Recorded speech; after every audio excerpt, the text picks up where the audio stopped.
Oke teman-teman, jumpa lagi di channel kita KF Awam ya, channel yang selalu membahas secara bahasa awam teknik atau ilmu-ilmu di balik komunitas ketofastosis yang sedang dibahas ya. Masih bersama saya dengan Bobi Halim. Halo ya, kita jumpa lagi ya teman-teman. Tapi sebelum kita lanjut ya dengan satu topik yang cukup menarik, sangat menarik dan mungkin bisa jadi cara sembuh yang paling murah meriah ya. Teman-teman pastikan jangan lupa subscribe ya, dan jangan lupa bunyikan lonceng. Oke, kita langsung mulai supaya teman-teman bisa langsung menyimak ya. Oke, sembuh natural via MMR, singkatan dari merem, mingkem, dan rileks ya. Ini aku ambil gambarnya seorang yang sedang sakit, terlihat nih sedang pakai selimut ya, pakai selimut dan dia menolak makan, tidak nafsu makan ya. Jadi aku mau kasih tahu bahwa sebenarnya kondisi yang dialami orang ini itu adalah gejala sakit, ya kan? Gejala sakit yang sebenarnya merupakan tidak lain adalah inflamasi, ya, inflamasi atau meradang, ya. Jadi tubuh kita kalau mengalami sakit itu sebenarnya tubuh kita sedang mengalami yang namanya peradangan. Jadi teman-teman, apapun nama penyakitnya, mau cancer, mau tumor, mau pusing, yang sakit yang simple seperti itu, pilek sekalipun, gatal di kulit, gatal di itu ada inflamasi di situ, ada pertempuran boleh dibilang gitu ya. Ada pertempuran antara imun kita dan sesuatu yang mengganggu di situ ya. Sesuatu yang mengganggu itu apa? Nah, ini yang kita mau bahas saat ini ya. Tubuh ketika mengeluarkan inflamasi ya atau gejala atau sakit, sebenarnya tubuh itu sedang menghadapi suatu yang namanya bahaya ya. Jadi tubuh menganggapnya ini suatu bahaya nih. Makanya tubuh mengeluarkan reaksi. Reaksinya berupa gejala sakit atau dikenal dengan inflamasi sama seperti orang tadi ya. Nah, bahaya ini bisa berupa apa? Macam-macam. Mulai dari infeksi, mulai dari trauma, ya kan? Mulai dari iskemia, luka fisik, ya kan? Racun, atau kondisi-kondisi lain, ya. Nah, semua jenis-jenis ini, infeksi, trauma, iskemia, luka fisik, racun, kondisi lain ini bisa menyebabkan peradangan ya, itu yang aku kasih tanda, kadang ada berasa sakit di dada kita, di pundak, di lengan, di perut, di kaki, di kepala, kadang-kadang di leher ya kan, macam-macam ya. Nah, sebenarnya mekanisme inflamasi itu gimana sih? Kan tubuh mendeteksi adanya bahaya ya. Kok bisa tubuh itu mengetahui ini bahaya ibaratnya? Kan tubuh kan bukan kita yang ngasih tahu ke tubuh, ini aku sebentar lagi mau misalnya bentar lagi mau jatuh nih. Kamu siap-siap ya inflamasi." Kan nggak mungkin. Nah, ternyata tubuh punya mekanismenya loh, dahsyat ya. Tubuh itu punya mekanismenya. Mekanisme inflamasi itu, ada yang dinamakan dengan PAMP ya, sama DAMP ya. Ini aku tandain kotak merah ini ya. PAMP sama DAMP. Jadi tubuh itu mengenali polanya. Nah, pattern itu pola ya. Pattern itu pola, tubuh mengenali polanya. Nah, polanya ini terkait sama apa? Ada dua, P sama D ya. P itu patogen, terkait sama patogen. Patogen bisa macam-macam, berarti ini lebih ke arah infeksi. Mau itu infeksi virus, jamur, bakteri, sesuatu yang bersifat parasit, ya kan? Tapi kalau D itu kaitannya sama damage atau kerusakan, ya. Kerusakan di mana? Ya macam-macam, tapi itu mengakibatkan kerusakan di selnya. Nah, tubuh kalau mendeteksi ini, mendeteksi jenis damage, kerusakan, pola kerusakan di level sel atau DAMP ini. Nah, tubuh akan memunculkan reaksi inflamasi. Damage ini dari mana? Ya macam-macam, bisa kita jatuh, kecelakaan, kena panas, ya kan, kemudian mungkin kita makan sesuatu yang bikin kita, sakit perut, ya kan, itu mengalami satu kerusakan. Atau kita habis mengalami operasi, ya kan, yang menyebabkan itu terjadi kerusakan jaringan atau kerusakan, organ tertentu dari tubuh kita, entah itu kulit, entah itu, malah misalnya kita kebentur, nah trauma akibat benda tumpul, misalnya dipukul, itu kan memar. Nah, memar itu sebenarnya inflamasi. Kenapa bisa muncul inflamasi? Karena terjadi kerusakan tubuh mendeteksi pola kerusakan di tempat dipukul tadi, makanya memar muncul. Nah, dengan tubuh mendeteksi lewat 2 pola ini, entah itu patogen atau, dari kerusakan langsung, ya kan, itu nanti akan diterima oleh tiap sel di mana itu terjadi serangannya, dalam tanda kutip "serangan patogen" atau kerusakannya, itu lewat reseptor, ada namanya pattern recognition receptor atau PRR ya. Ini diterima aja, dapat kosakata baru, jadi kayak kemarin teman-teman tahu nih, sitokin, nah itu bahasa koordinasi antar sel, bukan halo-halo pakai toa di dalam tubuh, enggak. Ada bahasanya namanya sitokin. Sitokin itu kayak hormon ya, enzim ya, itu hormon untuk pembicaraan antar sel nanti. Komunikasinya mereka seperti itu. Nah, tubuh mendeteksi juga sama. Jadi ada pola yang dikenali, kemudian diterima oleh reseptor di permukaan sel. Nah, dari sini baru sel itu melakukan respon. Nah, dalam hal ini, kalau inflamasi itu, sel-sel tubuh di lokasi tertentu akan memunculkan sitokin juga. Sitokinnya nanti ngasih sinyal bahasa koordinasi ke sel imun misalnya. Jadi misalnya kalau teman-teman ngalamin luka di jari nih, ya berarti kan pakai pakai pattern apa nih? Pasti damage, terjadi kerusakan. Nah, sel-sel kulit menerima pattern-nya, mendeteksi polanya ini, pola kerusakannya. Kemudian sel-sel kulit tadi akan memproduksi sitokin, bahasa koordinasi minta tolong ke sel-sel imun. Sitokinnya nanti akan manggil, ya. Jadi kurang lebih seperti itu mekanismenya. Nah, siklus ini akan berulang, ya kan? Tergantung respon imun kita bagus atau tidak, ya. Nah, ini aku tanda ini sitokinnya ini yang diproduksi oleh sel setelah sel di lokasi tertentu yang menerima kerusakan, ya kan? Apakah itu lewat patogen atau kerusakan secara fisik, mengenali polanya, ya. Nah, terus apa hubungannya sama MMR? Nah, ya kan kita kita bicara dari tadi berbicara topiknya MMR, merem, mingkem, rileks, kok kaitannya kok malah ke inflamasi? Iya, soalnya harus paham dulu mekanisme inflamasinya, ya. Kalau sudah paham, sitokin ini ternyata ada hubungannya dengan asupan makanan kita, ya. Sitokin dan food intake, ya. Itu jurnalnya sudah ada, ya, teman-teman nanti bisa cek. Nah, di sini dikatakan ya, sitokin, itu akan memproduksi anoreksia.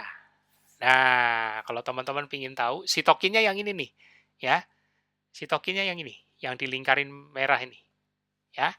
Nah, itu tuh, itu sitokin. Nah, karena ini terjadi inflamasi, otomatis sitokin yang aku kotakin merah ini, sitokin yang proinflamasi. Kalau kemarin teman-teman sudah belajar videoku tentang bagaimana sitokin itu bisa menyebabkan anosmia, ya kan? Itu aku sudah memberitahu ada sitokin yang proinflamasi sama antiinflamasi.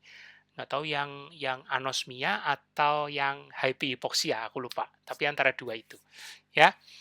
Jadi sitokin yang proinflamasi itu memicu atau bisa menstimulasi yang namanya anoreksia. Anoreksia ini apa? Ya itu tadi, yang hilangnya nafsu makan. Ya, hilangnya nafsu makan ini ternyata dipicu oleh sitokin. Dan tidak cuman anoreksia, bisa menyebabkan weight loss, juga malnutrisi. Wow, dahsyat nih ya. Jadi teman-teman mesti ingat kemarin di videoku, kenapa inflamasi itu tidak boleh berkepanjangan. Kalau inflamasi berkepanjangan, ya gimana mau nafsu makan? Gimana nggak berat badan makin turun? Kalau berat badan makin turun dan nafsu makan, gimana mau dapat asupan nutrisinya? Itu kalau berkepanjangan. Itu, ya. Tapi respon alaminya tubuh saat terjadi inflamasi, itu pasti anoreksia salah satunya. Jadi kalau teman-teman pas sakit, malas makan, jangan panik, itu respon naturalnya tubuh teman-teman. Ya, jadi balik lagi ke gambar ini tadi orang. Ya, saat dia menolak makan, ya berarti kita bisa ambil kesimpulan bahwa saat dia sakit, ya itu berarti inflamasi yang setara dengan sitokin. Sitokin memunculkan anoreksia atau loss appetite. Dan mirip dengan hewan juga. Anjing pun tahu kalau dia saat sakit, dikasih makan di sebelahnya juga malas makan, akan nolak. Ya, jadi bersyukurlah teman-teman yang sakit, ya kan, yang sudah bergejala tapi masih ada nafsu makan. Itu berarti tubuhnya masih masih bisa mengimbangi, ya, mengimbangi inflamasi yang sedang terjadi. Bayangkan kalau misalnya inflamasinya itu cukup tinggi levelnya, cukup parah, sampai teman-teman tidak ada nafsu makan. Tapi itu bukan juga harus dikhawatirkan. Ikuti aja dulu, ikuti. Karena yang harus dilakukan pada saat itu nanti itu kaitannya sama MMR tadi, ya, merem, mingkem, dan rileks. Oke, kita sudah tahu maksudnya kita membahas inflamasi, kita tahu sitokin, dan kaitannya sama anoreksia atau loss appetite, kehilangan nafsu makan. Ya, jadi sitokin yang menyebabkan inflamasi berkepanjangan ini nanti kaitannya itu terkait erat nanti mengganggu tidur kita juga. Nah, jadi kalau inflamasi berkepanjangan, tidur kita juga terganggu.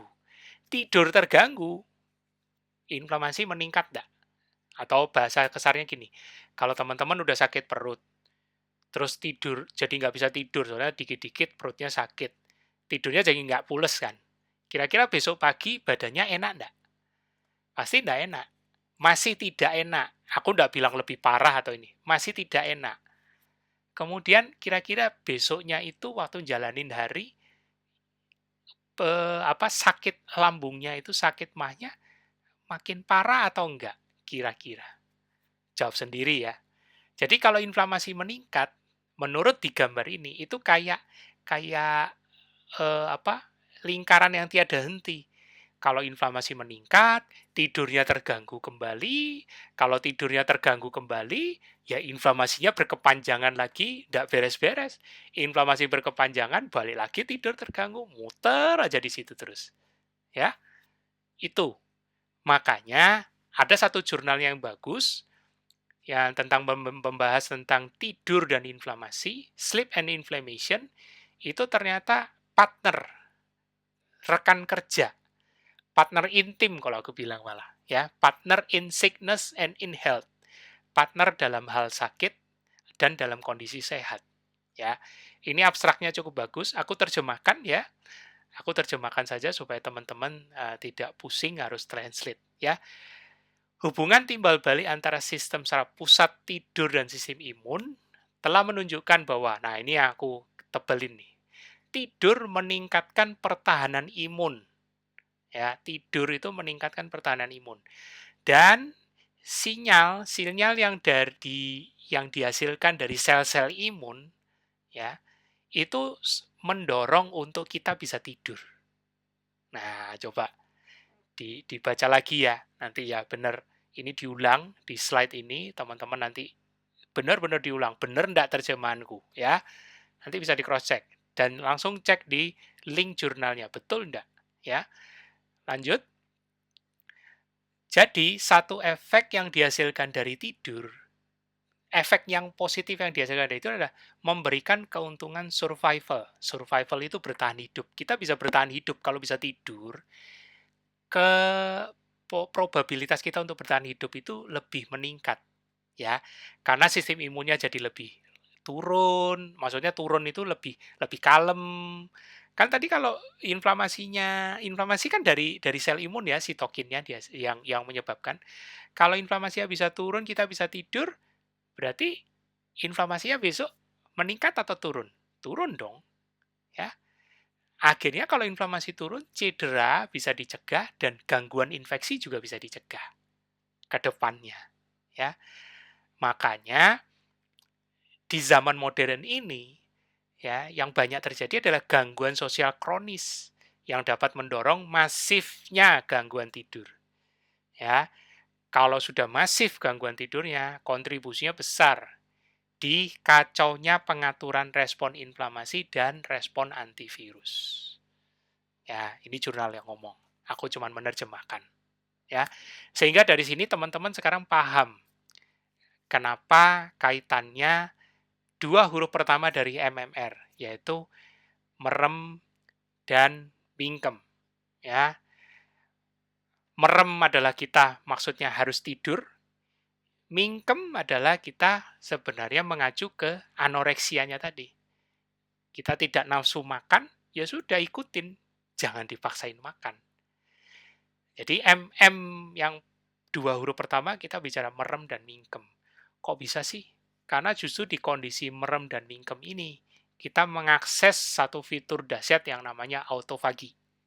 Ya, ini ada jurnalnya, autofagi, a free meal in sickness associated anorexia. Jadi makan makan gratis, ya, makan gratis dalam kurung buat sel ini dalam kondisi anoreksia, anoreksia yang disebabkan oleh sakit.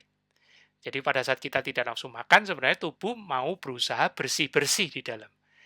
Mau bersih-bersih itu makanin badannya sendiri, atau bisa dibilang katabolik, dari sel-sel yang tidak efisien, entah itu patogen, sel-sel rusak yang habis kena luka injury, luka trauma, itu semua dikatabolis, dikatabolik, dimakan, didaur ulang, ya, supaya inflamasinya bisa segera turun. Tapi ada syaratnya nih, ada syaratnya, ada 3 syarat, ya, kurang lebih ada 3 syarat. 1, hanya dilakukan di kondisi anoreksia, anoreksia akibat sakit. Jadi, MM, merem dan mingkem ini hanya dilakukan di kondisi yang memang teman-teman tidak ada nafsu makan. Jangan dilakukan di kondisi teman-teman masih nafsu makan.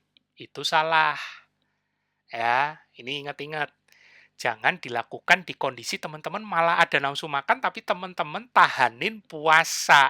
Itu nggak boleh. Kalau memang ada lapar, makan.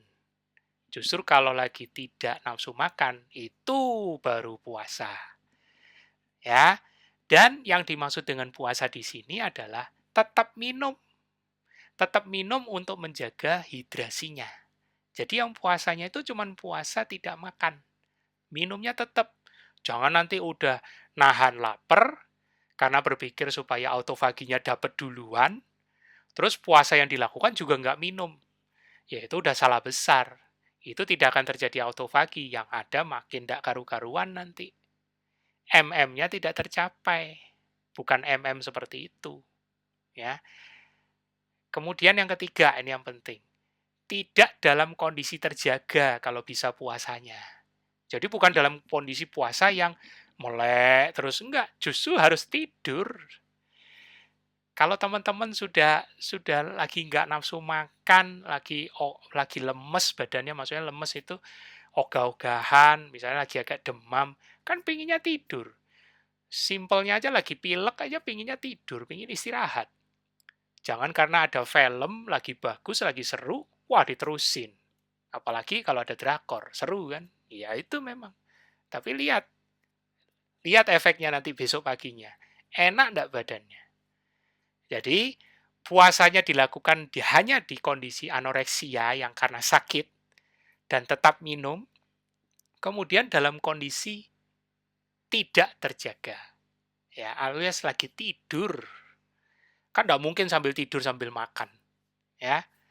Oke. Sekarang kita ke huruf terakhir, R, ya. Apa ini singkatan R?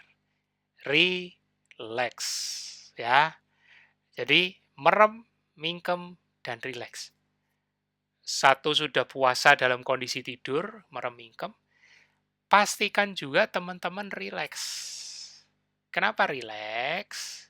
Ini ada satu jurnal juga. Inflamasi itu terkait dengan stres. Lawannya stres itu rileks. Lawannya rileks, stres. Jadi kalau teman-teman inflamasi, tebak. Teman-teman lagi stres apa rileks? Pasti lagi stres. Dan stres ini ada dua. Physical sama psikologikal. Psikis. Fisik sama psikis. Dua-duanya dianggap tubuh sebagai sinyal bahaya. Nah, ingat ya. Ini aja jurnalnya loh. Pathway yang menghubungkan stres psikologis, depresi, dan kesakit yang secara sistemik. Tuh, kelihatan tuh semuanya menghasilkan sitokin yang pro-inflamasi. Bahkan ada satu gambar juga yang menyatakan bahwa, nah itu aku kotakin biru tuh, stres fisik dan stres psikis. Nah ini gambar yang aku maksud. Jadi stres itu ternyata bisa kemana-mana larinya. Bisa ke sistem saraf kita nanti hasilnya berupa kita makin cemas, makin depresi, makin susah tidur. Kita makin cemas gimana mau bisa tidur? Kita depresi gimana mau tidur nyenyak? Jamin deh, kalau sudah tidurnya terganggu, kira-kira besok badannya enak nggak? Ya, belum lagi stres itu membuat imunnya selalu inflamasi, ya kan?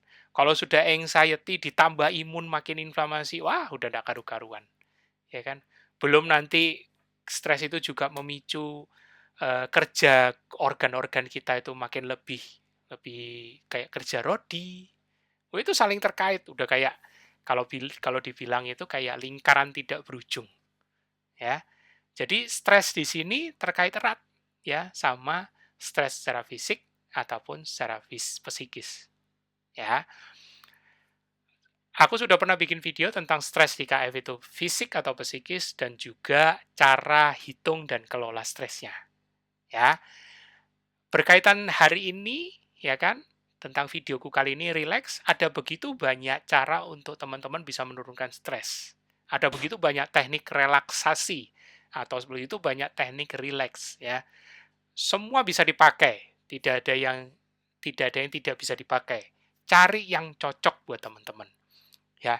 Cari yang cocok mulai dari meditasi, pijet ya kan, apa ini olahraga yang penuh ketenangan, yoga, apa ini, teknik pernafasan, dengerin musik ya kan, terus membayangkan yang lagi indah-indah ya kan. Apalagi di pandemi ini kita semua ngalamin ya, kita semua ngalamin ya.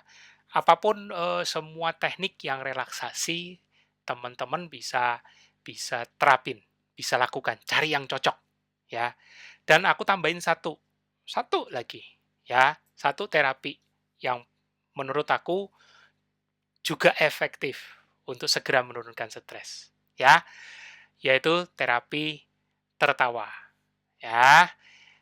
Tertawa akan selalu menjadi bentuk terbaik dari terapi, ya. Saat kita tertawa, tua, muda, bahkan binatang kesayangan kita, peliharaan kita, kalau kita lihat ketawa, kita juga ikut seneng, ya.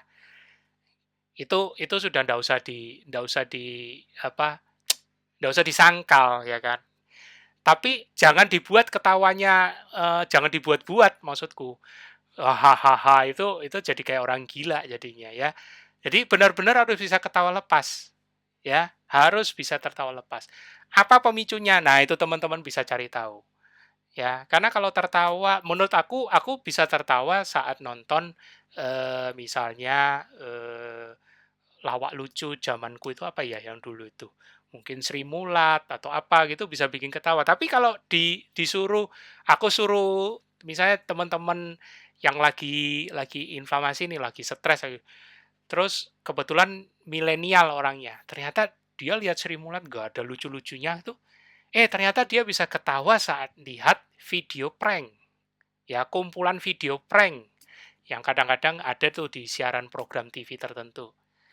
Apapun yang bisa memicu kamu tertawa lepas, lakukan. Karena tertawa spontan itu akan selalu menjadi bentuk terbaik dari perawatan atau merawat diri kita, terapi kita. Jadi kalau teman-teman, kamu tanda ya kan, bukan kamu nih, aku jadi kasar nih bahasanya. Anda kadang-kadang ada yang bisa bilang ke aku nih, "Mas, aku nggak bisa ketawa," ya kan. "Aku sudah umur, sudah tua." Enggak, ini bukan masalah usia. Jadi Anda tidak bisa ketawa itu bukan karena Anda sudah tua atau sudah lanjut usia, ya kan. Tapi justru justru aku balik, ya.